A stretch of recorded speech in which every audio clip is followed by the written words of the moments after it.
You've listening to Mystery in the Dark. If you enjoy, please don't forget to subscribe. Title, Beneath the Bridge Chapter 1. The River Missed Barbara Spark never liked Wednesdays.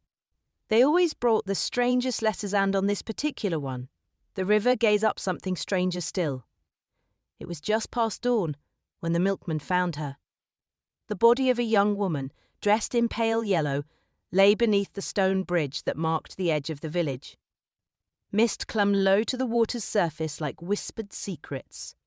By mid-morning, the locals had gathered, drawn to the scene as if summoned by a bell. And standing behind them, arms crossed and hat tilted at a rakish angle, was Barbara Spark.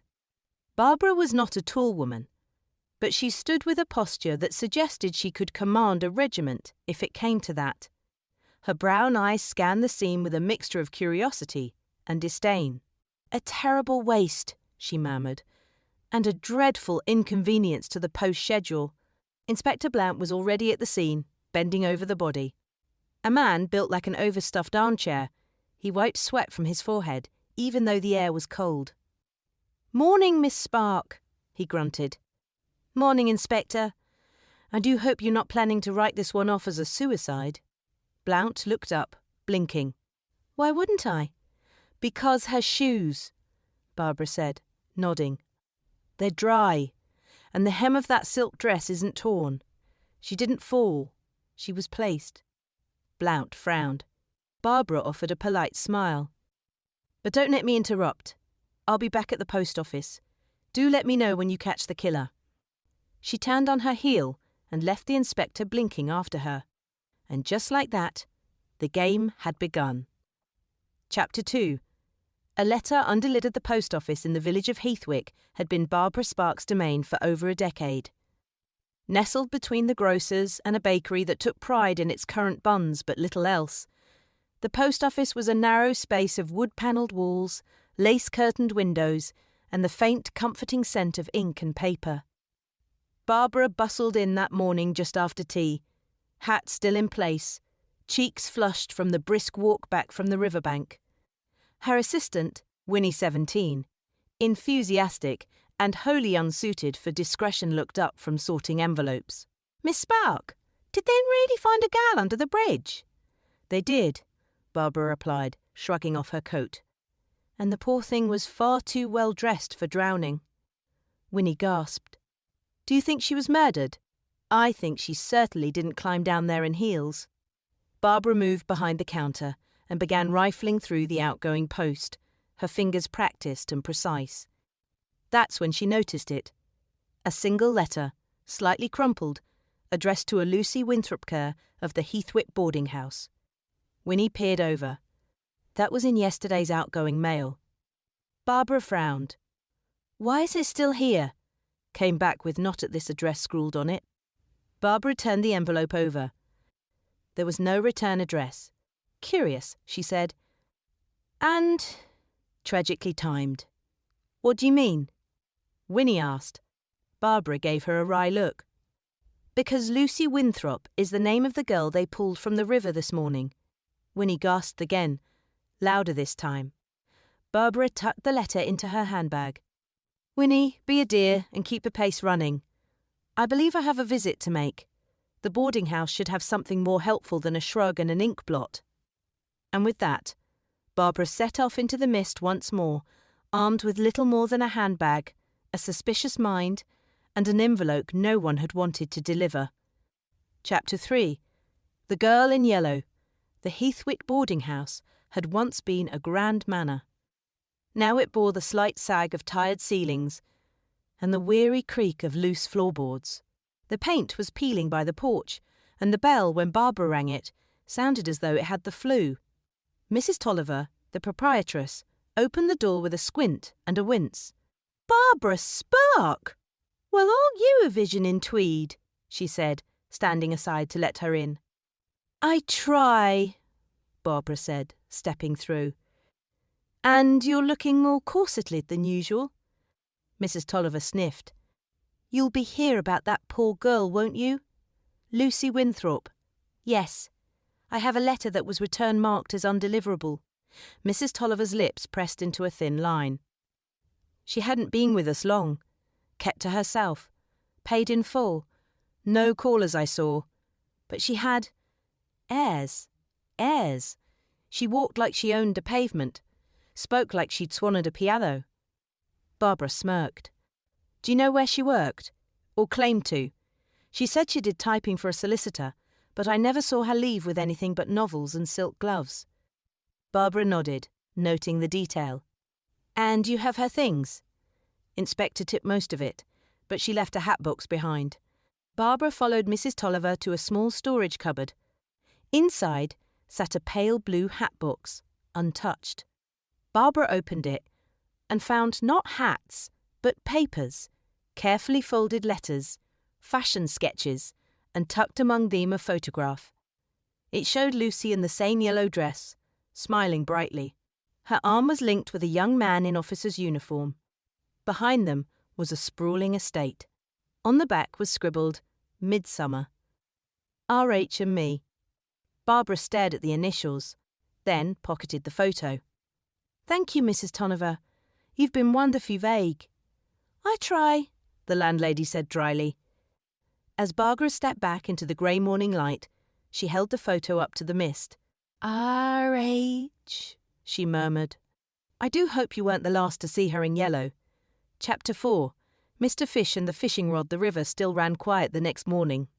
Barbara had always liked the towpath clean air, brambles full of secrets, and just enough breeze to stir a memory. She walked with purpose, boots crunching softly on the gravel, until she found him.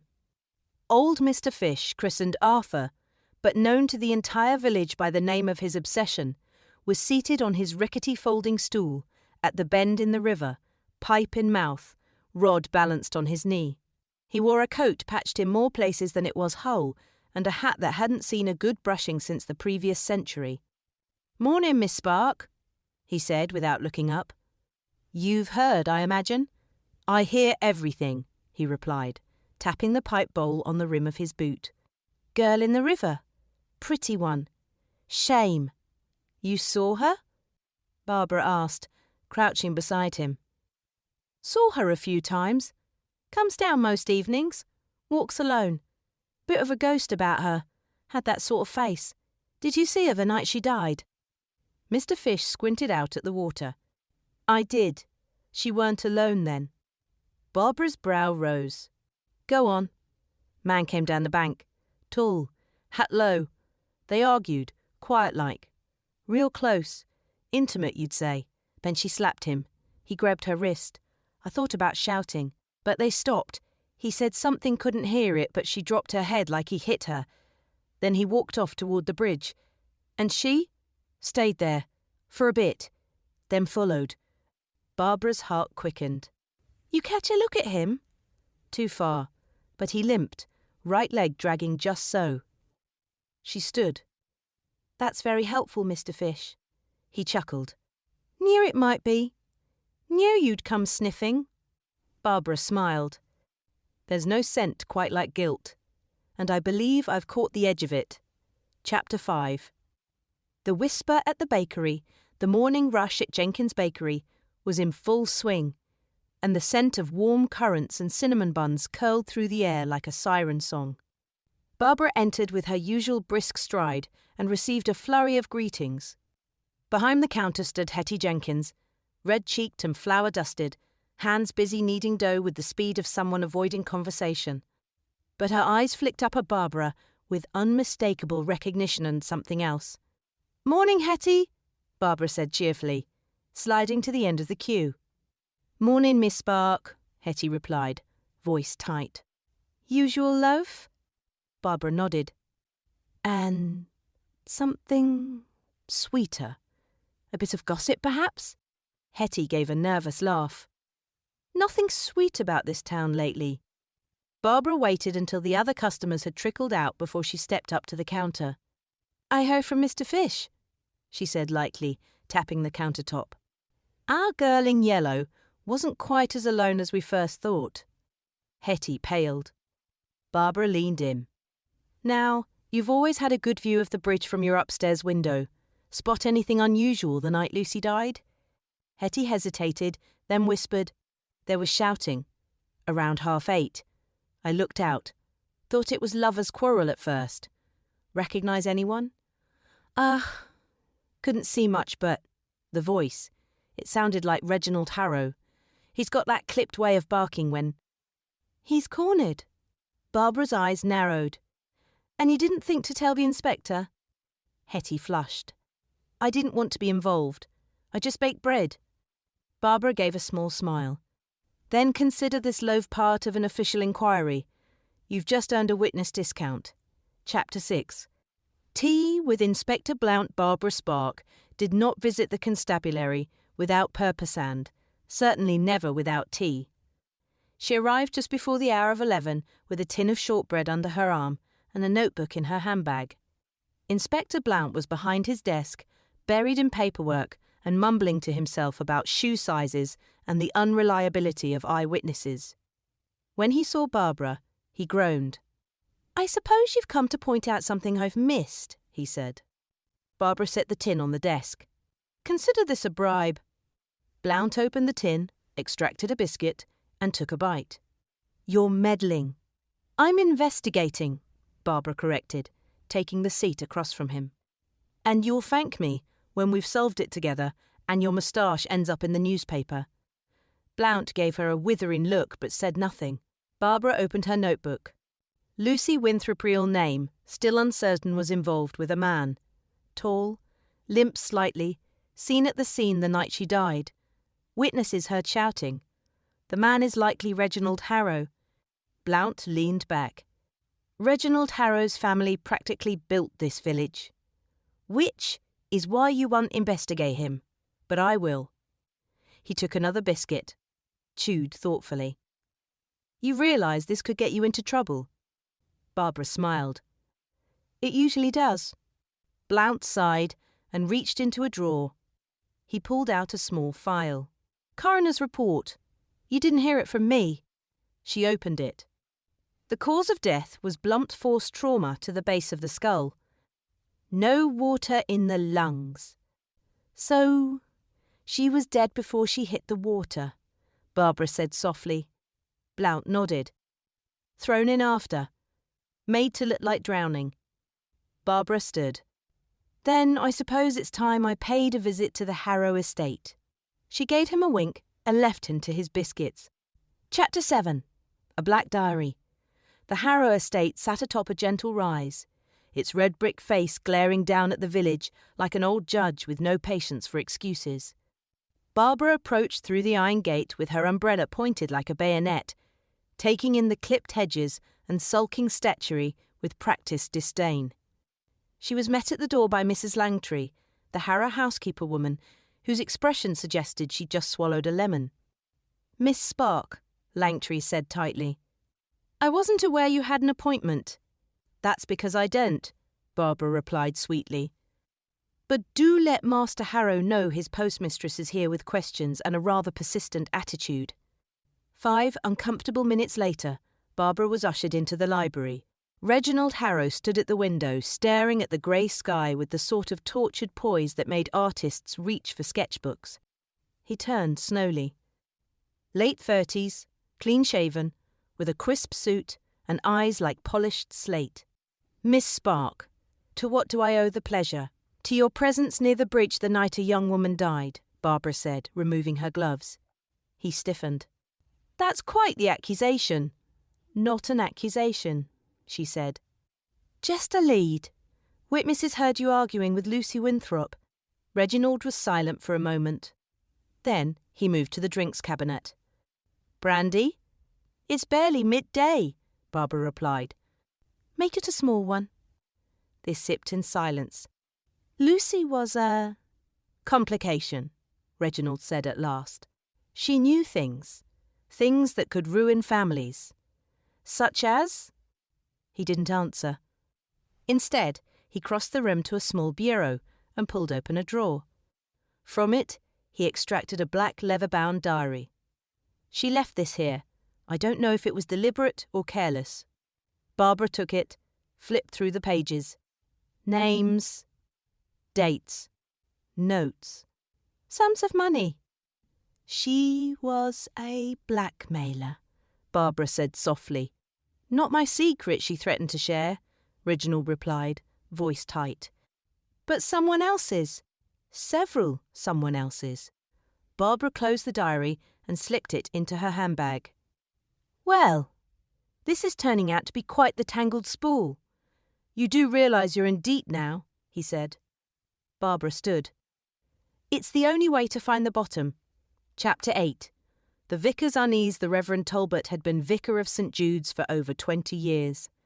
He was the sort of man whose sermons drifted comfortably between fire and forgiveness, and whose hair had long since fled his scalp in surrender. Barbara found him kneeling in the chancel, adjusting a stubborn altar cloth with the care of a man avoiding conversation. Forgive the interruption, she said from the doorway, voice light as lace. He looked up, blinking, and then smiled faintly. Miss Spark, to what do I owe the divine visitation? A young woman is dead, Barbara said, stepping inside, her shoes clicking on the stone floor. And your name appeared in her diary. The colour drained from his face. Mine? Barbara approached the altar. A meeting, dated 6 weeks ago, and a payment noted beside it. The Reverend swallowed hard. Yes, she approached me. Blackmail? He nodded. Years ago, before I was ordained, I was in love with a woman. She was married.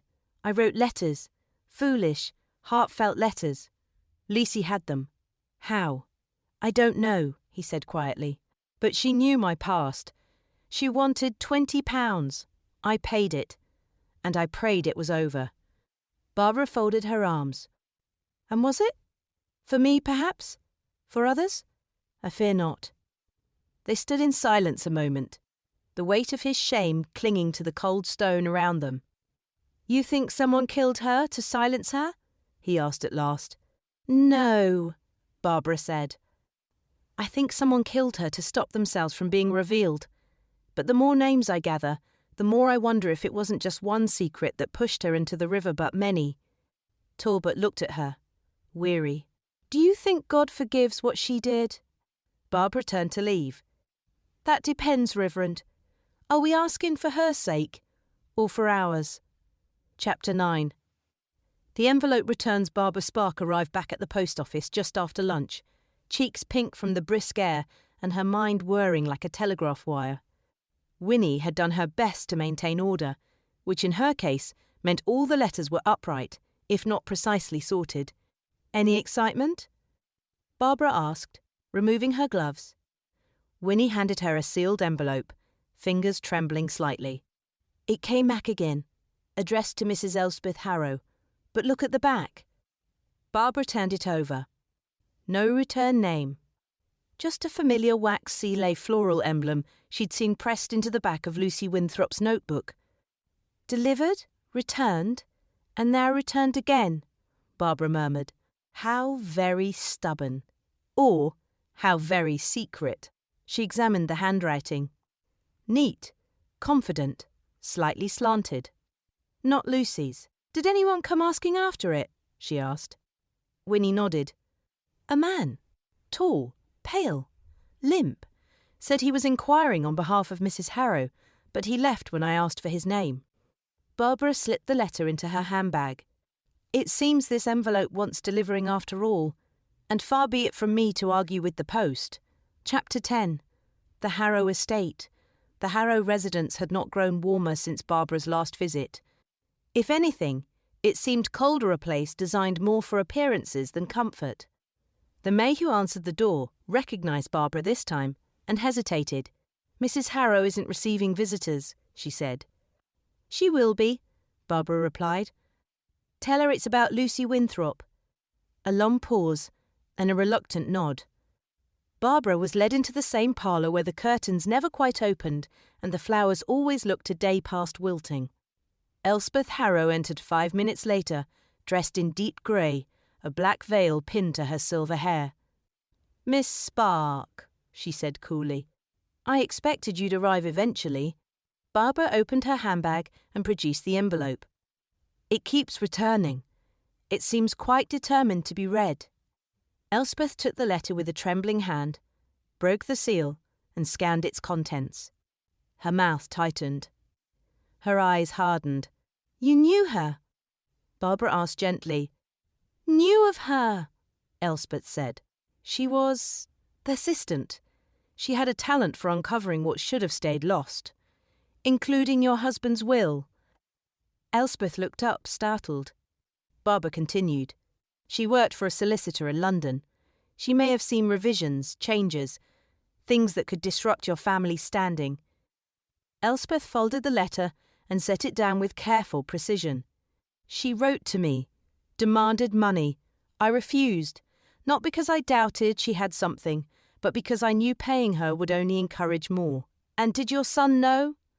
Elspeth hesitated. "Reginald has a temper.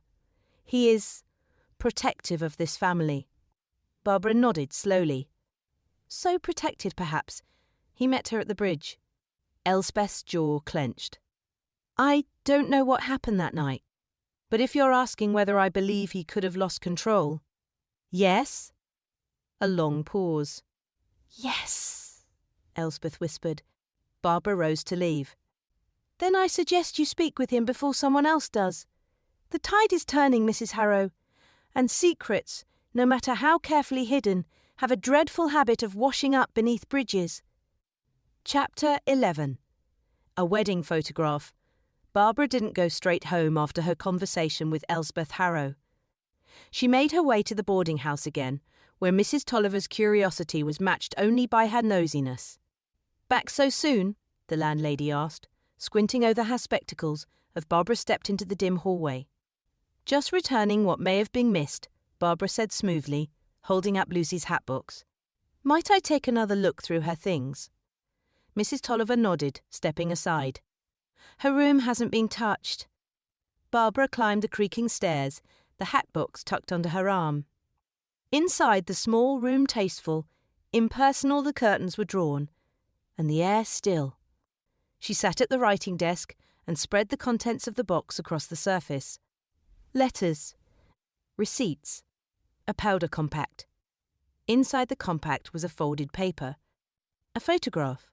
Not the one she'd taken with her earlier. This was older, sepia-toned, curled at the edges. It was a wedding photo.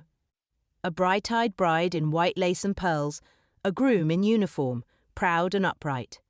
Standing off to the side, barely visible, was a familiar figure. Lucy Winthrop.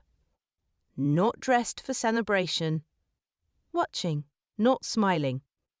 On the back, in faded pencil, Harrow House, July 1919. Barbara stared. There was more than blackmail in Lucy's story. There was a betrayal. And Lucy had witnessed it. She slid the photograph into her notebook, thoughts already forming like thunderheads. Someone had married wealth. Someone else had been left behind. And Lucy Winthrop had remembered. Now Barbara had the proof. And the questions had only just begun. Chapter 12. A visit to the tailor's widow, Heathwick's sole tailor, had passed the year before last, but his widow, Mrs. Agnes Penley, still ran the fittings and mended seams for those who couldn't afford the train fare to Bath. Barbara found her seated by the window of her narrow parlour, spectacles perched low on her nose, stitching a hem with the same care one might give to fine lace. "Miss Spark," Agnes said without looking up. "I was wondering how long it would take you to come calling." Barbara smiled. "I hope I'm not interrupting." Agnes gave a dry chuckle. "Only grief and grey thread." "Sit." Barbara did, folding her hands. "I've come about Lucy Winthrop." Agnes's hands paused. "Ah, the girl in yellow. You made her clothes?" "She brought me 2 dresses for alteration. Very fine things. Silk, stitching like spiderwebs. Not the sort Pearl. Worn by a village girl." "Did she say where they came from?" "Said they were gifts, but she didn't say from whom. Just smiled like a cat with cream. She was proud." "That one. Not cruel, just sharp." Barbara leaned forward. "Did anyone accompany her?" "Once, Agnes said. "A gentleman. I saw him through the parlour window. Tall, pale, handsome in a spoiled milk sort of way. Didn't come in. Waited in a motor car." She glanced out at him as though checking her leash. Barbara's brows lifted. "And when was this?" 3 weeks ago. Maybe 4. Could it have been Reginald Harrow?" Agnes nodded slowly. It could have been. But if it was, he wasn't wearing his wool wounds that day. He stood like a man used to being obeyed. Barbara made a note. "Thank you, Agnes. And the dresses due, you still have them?" Agnes stood and moved to a narrow wardrobe. She pulled out a single garment bag and unzipped it to reveal a gold evening gown with a tear beneath the right shoulder. "Only one returned," she said. "She never came back for it." Barbara ran her fingers over the fabric. The scent of perfume still lingered faintly. "She wore this to ruin someone," she said quietly. Agnes sighed. Then someone made sure she wouldn't wear it again. Barbara took the dress, folded carefully into brown paper. "Thank you, Agnes. You've been more help than you know." Agnes looked at her, eyes wise and weary. "Just be careful, Barbara. A woman who uncovers too much about another woman's past sometimes ends up part of it." Barbara gave a faint smile. "I make a habit of being the exception." Chapter 13. A Secret Lover? Barbara walked the length of Heathwick's High Street, with the gold gown folded neatly beneath her arm. She could feel the weight of it, not just in fabric, but in implication. Lucy had worn it for someone who'd watched her closely. Perhaps too closely. Back at the post office, she found Winnie at the counter attempting to sort telegrams while eating a jam tart. The result was as sticky as it was disorderly. "Winnie," Barbara said, setting the parcel down, "I need you to send a wire to the London firm of Kavanagh Kettle. Find out if they ever employed a Miss Lucy Winthrop. Use the word urgent at least twice." Winnie nodded, eyes wide. "Anything else?" "Yes. Ask if she worked under that name. Or any name beginning with L." That afternoon, Barbara paid a visit to someone who hadn't yet been questioned. Dr. Aldous Red, the village physician. He lived alone above his practice and rarely spoke unless directly prompted, which Barbara found both suspicious and efficient. He opened the door in shirt sleeves and frowned. "Miss Spark, am I ill?" "Not yet," she replied. "But I'd like a word about your patients, or rather, one in particular. Lucy Winthrop." He frowned deeper. "I can't disclose personal records." "Of course not. But perhaps you can confirm whether she sought treatment for something sensitive." Reed hesitated. "She came twice. Once for a routine check. Second time she asked about signs of pregnancy." Barbara felt her pulse quicken. "And was she?" Reed shook his head. "Negative, but concerned, agitated. She left quickly and never returned." Barbara stepped back, thoughts aligning like letters in a printing press. Lucy had been afraid, not just of exposure. "Of consequence." That evening, she sat by her window with a pot of strong tea, pating through Lucy's diary again. There, wedged between cryptic notes and marked initials, was a line she'd missed. "R comes late. Always after dark. Keeps the engine running. No promises. Just threats and hands that leave bruises." Barbara closed the book slowly. A secret lover. A threat. And a girl who wore gold to remind someone she was valuable. Now the question was, what was she threatening to reveal? And who had silenced her before she could? Chapter 14. The officer's pocket watch, the mist that rolled in from the river the next morning, seemed more deliberate somehow a cloak, for secrets yet to be discovered. Barbara stepped carefully along the bridge's edge, eyes on the gravel path, searching. It was Mr. Fish who found it. "Over here!" he called, pointing with the end of his rod. Barbara approached and knelt where the grass thinned, and the soil showed signs of recent disturbance. There, half buried in the mud, lay a small silver object, dulled, but unmistakable. A pocket watch. She retrieved it carefully, wiped the casing clean. The back bore an engraving, R.H., her lips pressed into a thin line. Reginald Harrow. It was cracked at the hinge, its glass face broken. The hour hand was stopped at just past 8. "Found it right there under the bramble," Mr. Fish said. "Wasn't there yesterday?" Barbara turned the watch in her hand. The implication was too neat, too precise. Back at the post office, she placed it on the counter. Winnie eyed it warily. "Do you think he dropped it when he, you know?" Barbara shook her head. "No. I think someone left it for us to find." "You mean it's a plant?" "If I were being framed for murder," Barbara said thoughtfully, "this is exactly the sort of dramatic clue I'd avoid leaving behind." She sat at her desk and opened the black diary again, flipping to the page where Lucy had written about R. The time matched. Just after 8. That meant whoever confronted Lucy that night had either dropped the watch in the struggle or wanted Barbara to believe they had. She reached for the photograph from the wedding Lucy at the edge, forgotten, but watching. R.H. smiling beside his bride. The initials matched. The watch, the bruise, the whispers, they were converging. And someone was trying very hard to point the finger. Barbara glanced at the clock on the post office wall.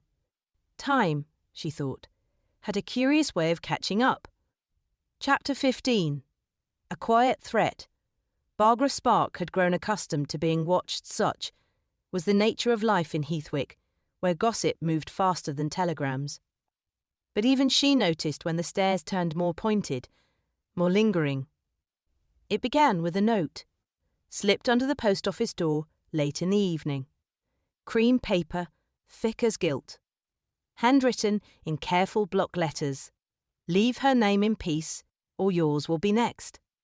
No signature, no flourish, just the ugly finality of the words. Winnie found it first, and her face turned the colour of old ash. "Miss Barbara took the note, read it twice, and folded it calmly. "Well," she said, "at least we know we're rattling someone." That morning, she took a longer route to the bakery, glancing over her shoulder more often than usual. She passed Reverend Talbot on the path and offered him a warm nod. He looked troubled, but said nothing. Inside Jenkins' bakery, the usual warmth of rising loaves did little to calm her thoughts. Hetty Jenkins gave her a tight-lipped smile.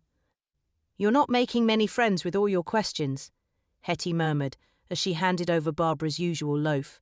"No," Barbara said. "But perhaps I'll make justice instead." Back at the post office, a stranger was waiting. A tall man.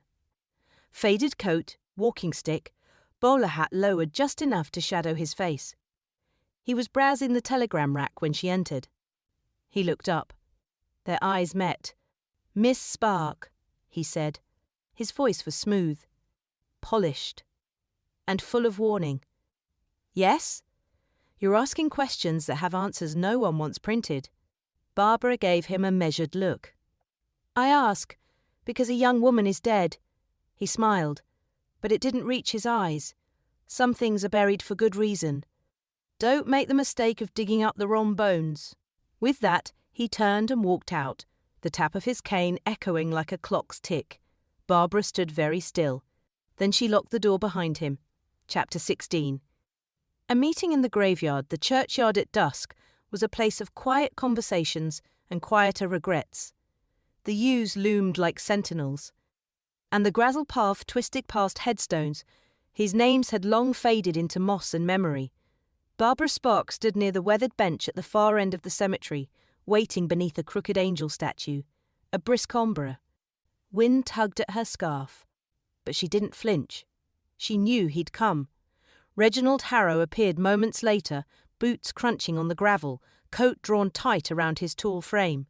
He moved like a man used to crossing thresholds with purpose. But now there was a hitch to his stride. Less military, more hunted. "You wanted to speak," he said, voice low. Barbara gestured to the bench. "I thought you might want the chance to tell me the truth, before someone else." Forces it out. He hesitated, then sat beside her, the space between them taut with unspoken weight. Lucy Winthrop, he said after a moment. She was clever. Too clever. She knew things. Barbara watched him. You were involved. He nodded. Briefly. She said she loved me, but she wanted more than affection. She wanted leverage. So you ended it. It tried to, but she wouldn't go quietly. She said she had letters, documents, said she could bring down my family. Barbara tilted her head. Could she? Reginald gave a dry laugh. Perhaps. My father changed his will, left much of the estate to a charity she claimed didn't exist. She said she'd seen the papers herself. Barbara's brow lifted. And you confronted her. He nodded, eyes distant. We argued. I begged her not to ruin us. She slapped me. I left. That's not how it ends, Barbara said softly. Reginald turned to her sharply. I didn't kill her, Miss Spark. I swear to you. But I think I know who did. Barbara remained still. Then now is the time to say it, because if you don't, I will. Reginald looked back toward the graves. She said something before I walked away. Said if I didn't pay her, she'd take everything to Elspeth, my mother. Barbara stilled. You think she went to your mother? I know she did. Barbara's breath caught as the pieces began to settle. Reginald stood, his voice hard. You want your truth, Miss Spark? Don't look to me. Look to the woman who taught me what it means to protect a name. And with that, he left her there, beneath the gaze of crumbling angels. Barbara stared after him, heart pounding. Because now the graveyard held more than memories. It held motives. Chapter 17. The girl from London. The train to London wheezed into motion with a lurch and a shudder. Barbara Spark sat upright in her seat. A brown satchel on her lap, her coat neatly buttoned and her eyes sharp with purpose. It had been years since she'd last visited the city, but Lucy Winthrop's trail had led her here to the offices of Cavanagh Kettle. Solicitors at law. Inside the stone building near Chancery Lane, the floors gleamed, and the reception clerk wore a disapproving expression, as though it were part of his uniform. Miss Spark, is it? He asked, eyeing her. Boots. That's correct, Barbara replied. I'm here regarding a former employee, Lucy Winthrop. His brow furrowed. We have no record of a Miss Winthrop. Barbara leaned in slightly. Then perhaps she used another name. First name Lucy. Worked here in the past year. The man disappeared for several minutes before returning with an older woman in a plum-coloured dress and a face like a lemon tart. I'm Mrs. Claremont, the office manager, she said briskly. You're asking about our former typist. She used the name Lucy Warren. We let her go 3 months ago. Barbara's heart skipped. Let her go why? Too many questions. Too much curiosity. She was found rifling through private client files. She claimed she was looking for a missing document, but it wasn't her place. Barbara nodded slowly. Did she ever mention the Harrow family? Mrs. Claremont narrowed her eyes. She asked about a will, Sir Rowland Harrow's. She said she believed the last revision had never been properly witnessed. She was quite insistent. Did she take anything with her when she left? Not that we could prove, but there were files that went missing. Barbara jotted notes quickly, then stood. Thank you, Mrs. Claremont. You've been most helpful. Outside, the street was crowded with passers-by, but Barbara felt a chill beneath her collar. Lucy had been telling the truth. She'd uncovered something worth money, worth reputation, worth killing for. Back on the Far. Train? Barbara sat by the window as the countryside blurred past. In her bag was a copy of the employment ledger from Cavanagh Kettle. Lucy Warren, she whispered, the girl who knew too much. And now, Barbara knew just enough to be dangerous. Chapter 18. Bring Peg the bell. Above the bakery door chimed, as Barbara stepped into the familiar warmth of Jenkins' bakery, bringing with her the chill of her return from London. The scent of cinnamon and clove greeted her like an old friend. Hetty Jenkins stood behind the counter, kneading dough, her sleeves dusted with flour. "You're back," Hetty said, without looking up. "Did you miss me, or just my custom?" "Both. You look like you've walked through a secret and haven't quite come out the other side." Barbara smiled faintly. "I brought gossip. And I was hoping you'd bring cake." Moments later, they were seated at the back table with thick slices of honey sponge and a steaming pot of tea between them. Barbara wasted no time. Lucy Winthrop wasn't Lucy Winthrop at all. Her name was Lucy Warren. She worked for a London solicitor and had access to confidential documents including Sir Rowland Harrow's final will. Hetty stopped mid-by. "You mean she stole it? She read it, possibly copied it, and she knew something was off. There was a revision that may never have been witnessed. If that document was invalid, it could change the entire Harrow inheritance." Hetty set down her fork. "You think she came back here to blackmail them?" "I think she already had. But she wanted more. She wanted security. And maybe she wanted revenge." Hetty hesitated, then lowered her voice. "You remember old Nellie from the boarding house? She came by yesterday. Said she found a letter Lucy Rutter never posted." Barbara leaned in. "Do you have it?" Hetty slipped a folded page from her apron pocket. Barbara unfolded it carefully. "I don't want to destroy them, but they leave me no choice. They forget what I saw. What I know. If they won't pay, I'll go to the press." I kept the copy. It's hidden where he first touched me, where I first knew he would never let me go. Barbara read it twice, then a third time. "She left evidence," Barbara murmured, "and a clue." "Where he first touched me," Hetty repeated. Barbara stood abruptly. "The bridge." "It began at the bridge." Hetty stared. "You think it's still there?" Barbara was already pulling on her gloves. "If it is, it's the only thing that can prove who killed her." "And why?" Chapter 19. The late-night cool of the river path was slick with mist and last night's rain.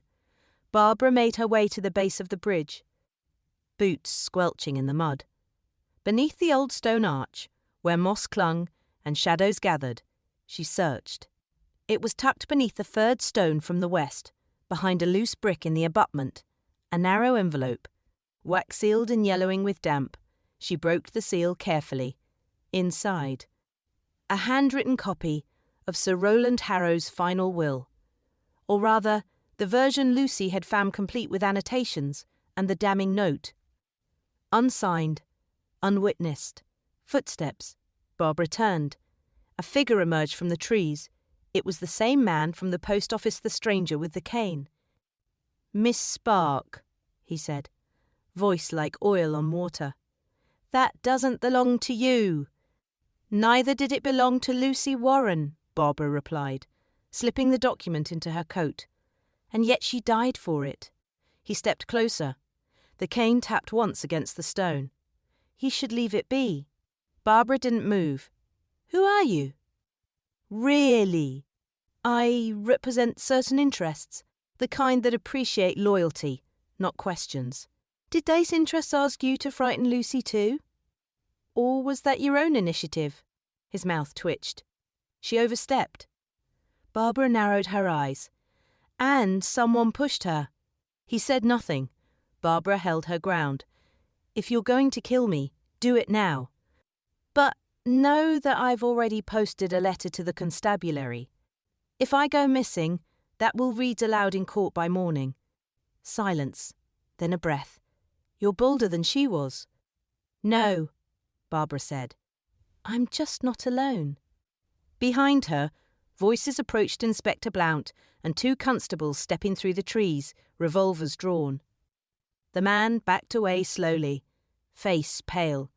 "You won't stop them all." "No," Barbara replied.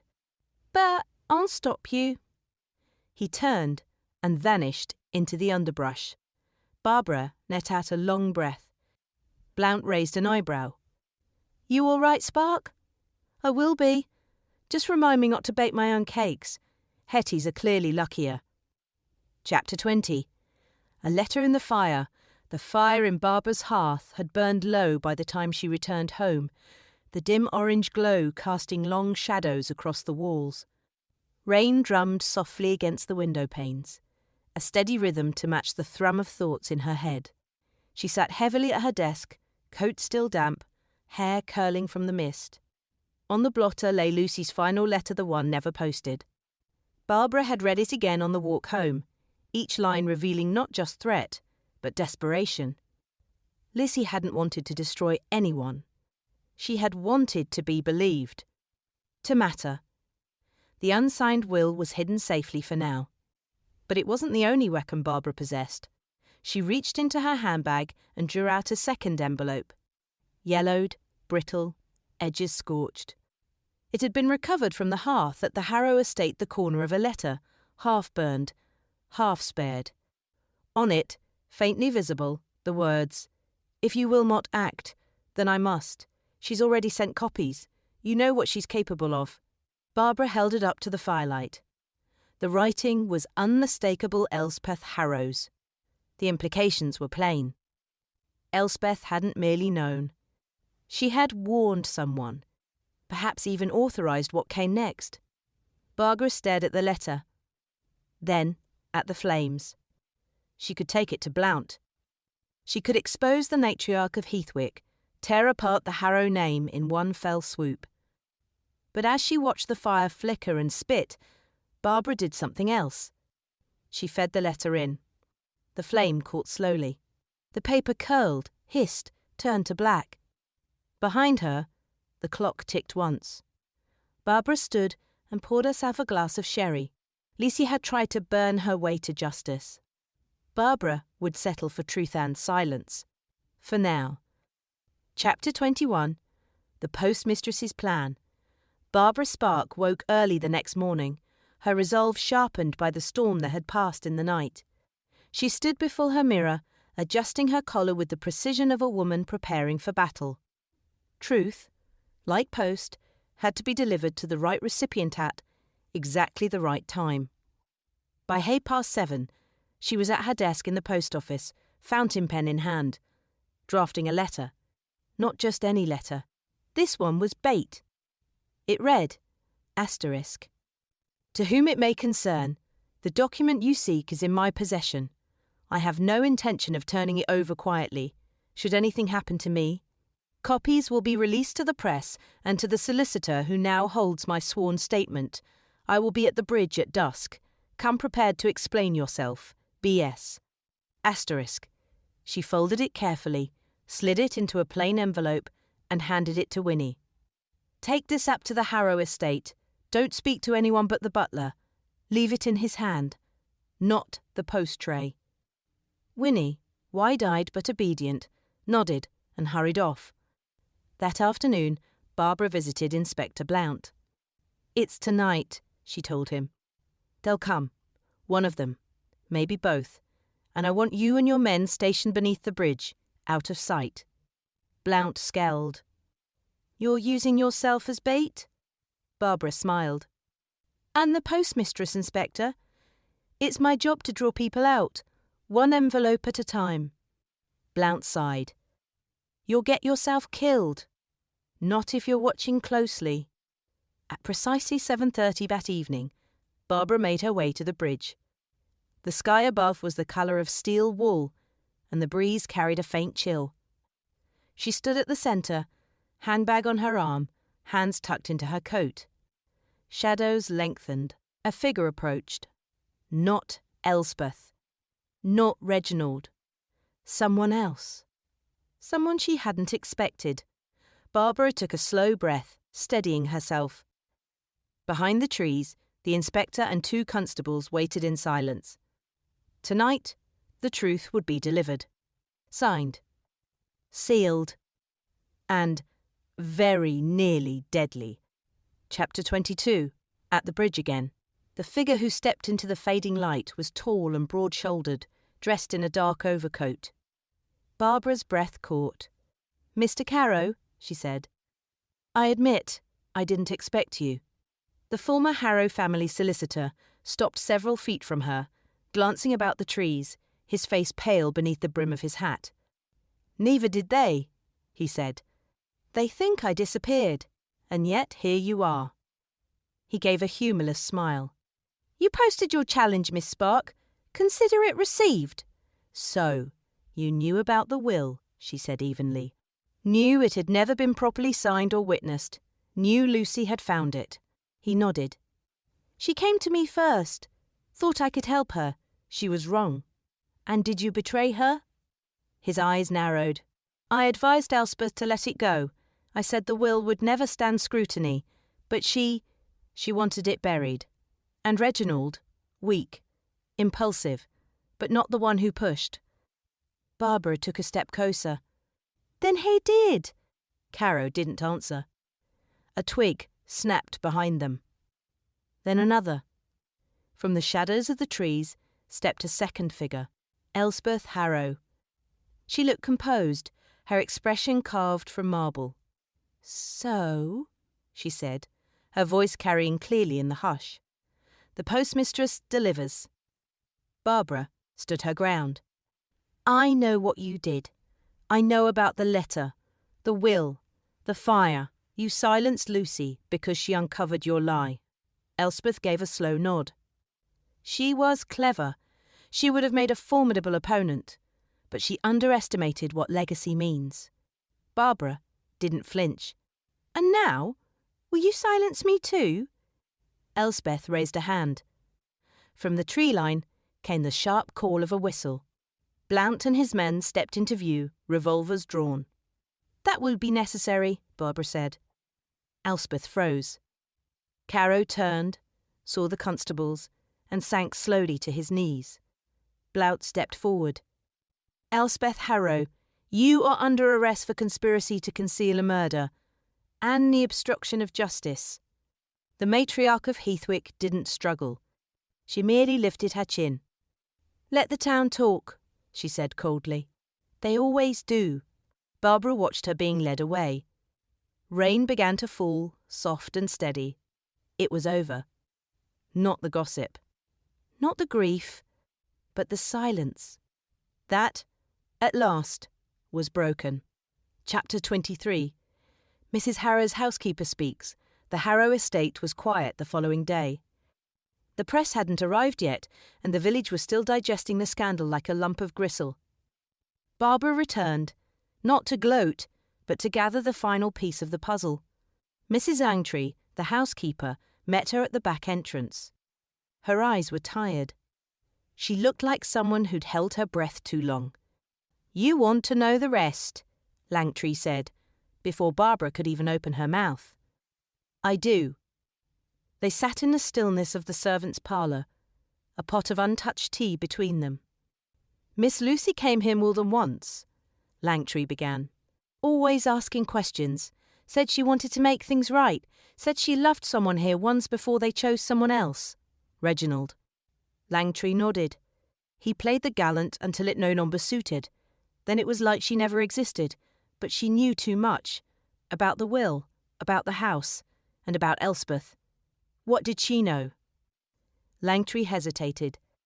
That Elspeth had forged the final clause, had paid the witnesses to sign later.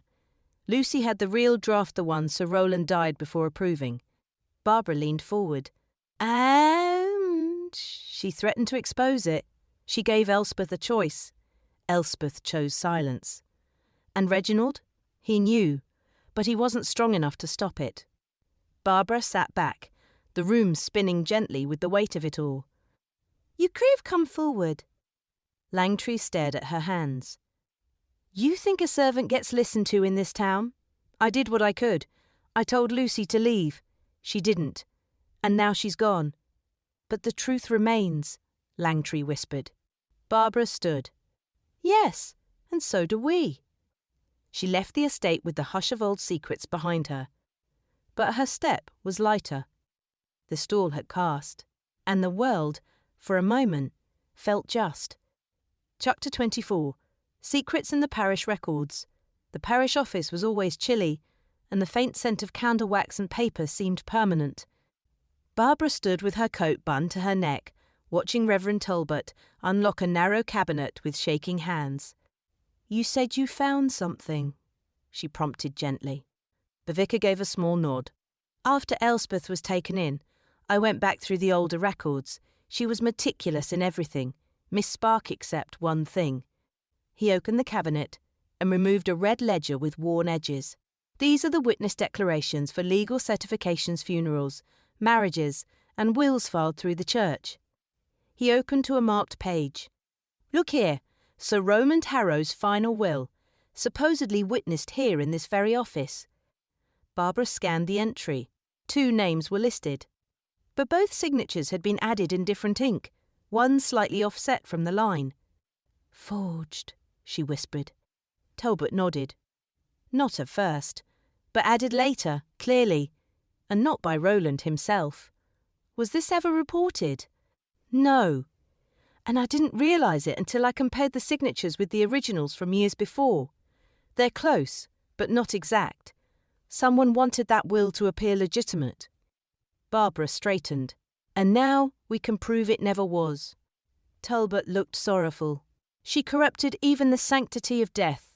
"She corrupted everything," Barbara replied. "But she won't do it again."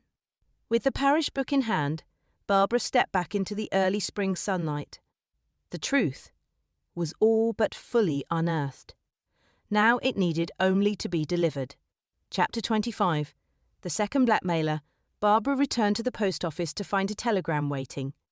Winnie, cheeks pink with curiosity, handed it to her without a word. It was unsigned, but clear. "You've uncovered the first. The second is still collecting. Look deeper." Barbara read it twice, then a third time. A second blackmailer. It made sense. Lucy had uncovered the fraud, but someone else was still using the information. Someone quieter, more patient. Back in her office, Barbara reopened Lucy's diary. Among the scribbled names and notations, there were discrepancies. Dates crossed out, alternate initials added later. In a different hand. "She was working with someone," Barbara whispered. "Or someone copied her work." She pored over the entries again and again, until one name emerged with curious repetition. C.W. Charles Wickham. The clerk from Cavanagh Kettle. The same man who had supposedly reported Lucy for snooping. The same man who claimed she was dismissed. Barbara grabbed her coat. By nightfall, she had arrived back at the train station. Her wire to Inspector Blount had already gone ahead. She found Wickham in the solicitor's archives, stuffing documents into a satchel. "Planning a holiday?" she asked from the doorway. Wickham froze. "Miss Spark, this is a misunderstanding." "Oh, I agree. The misunderstanding is thinking you could keep playing both sides. You weren't just a witness. You were helping Lucy. Then, when the money started drying up, you decided to collect the rest yourself." His eyes darted toward the exit. Too late. Blount stepped into view, revolver drawn. "Mr. Wickham, we have questions about the will, and about Lucy Warren." Wickham paled.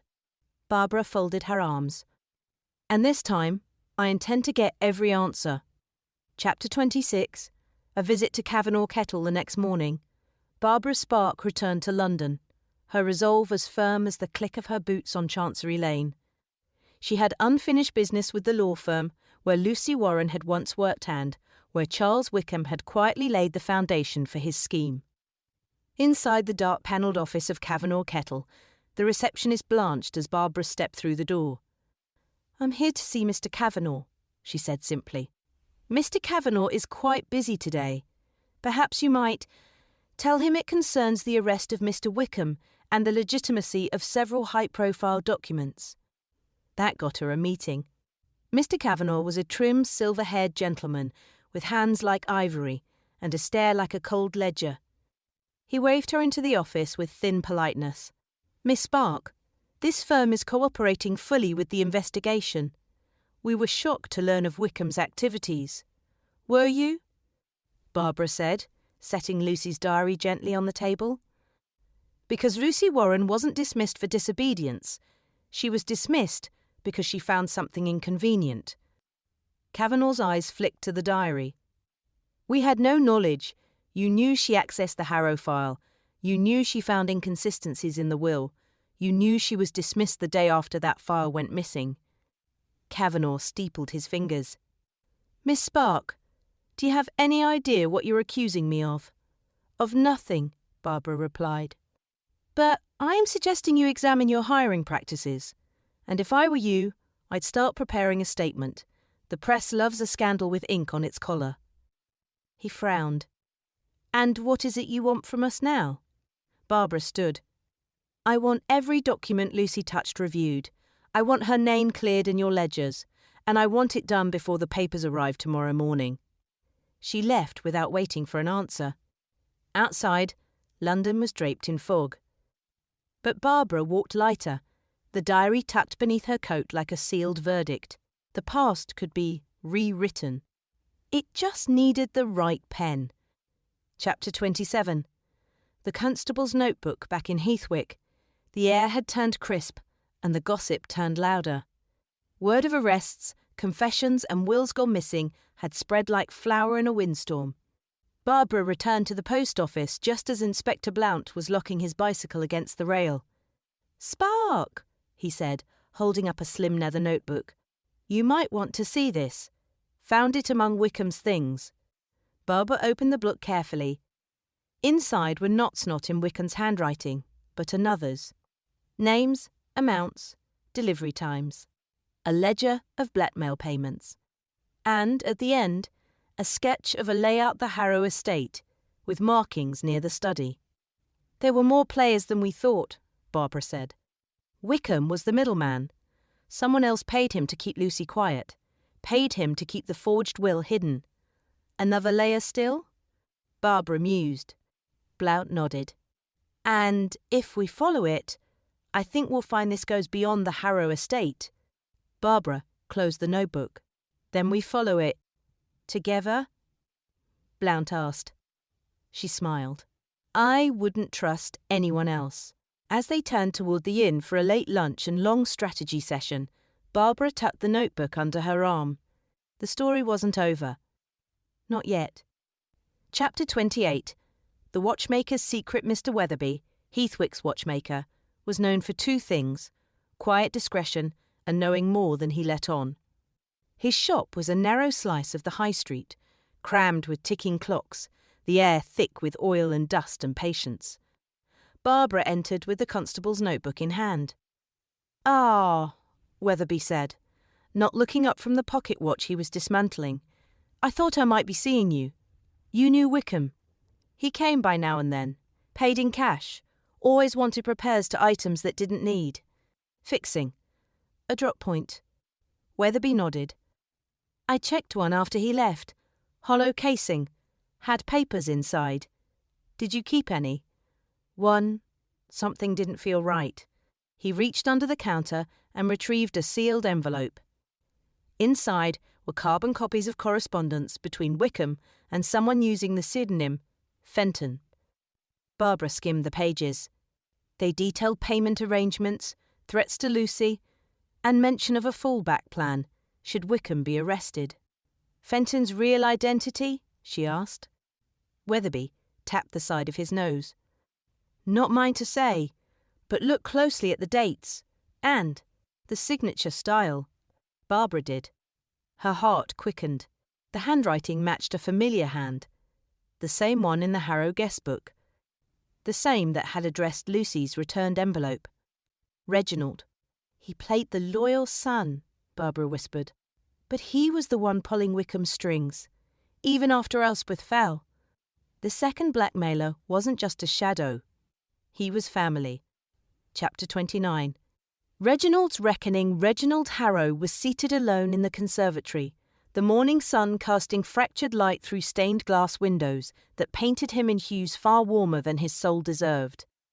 Barbara stood opposite, arms folded, the watchmaker's envelope clutched in her gloved hand. Do come in, Miss Spark, he said, voice calm. I imagine you've come to accuse me of something dramatic. Only what I can prove, Barbara replied. Which, as of this morning, is quite a lot. Reginald leaned back in his chair. Is it? She opened the envelope and let its contents spill across the table correspondence, ledger pages, notes from Wickham's files, all in his handwriting. You kept paying Wickham even after your mother was arrested. You wanted the will buried forever. Lucy found out. So, you buried her instead. A flicker of something crossed his face. Not guilt. Not quite fear. Recognition. You know, I never intended for things to go that far, he said softly. I only wanted her to leave. But she wouldn't. She wanted the truth seen, Barbara said. She wanted justice. Reginald looked away. She wanted revenge. No, Barbara said. She wanted to matter. Behind her, Blount stepped into the room. Reginald Harrow, you are under arrest for conspiracy to defraud and for the concealment of evidence relating to the death of Lucy Warren. Reginald stood, shoulders straight. You've always been good, Miss Spark. Too good. Barbara looked at him coolly. No such thing.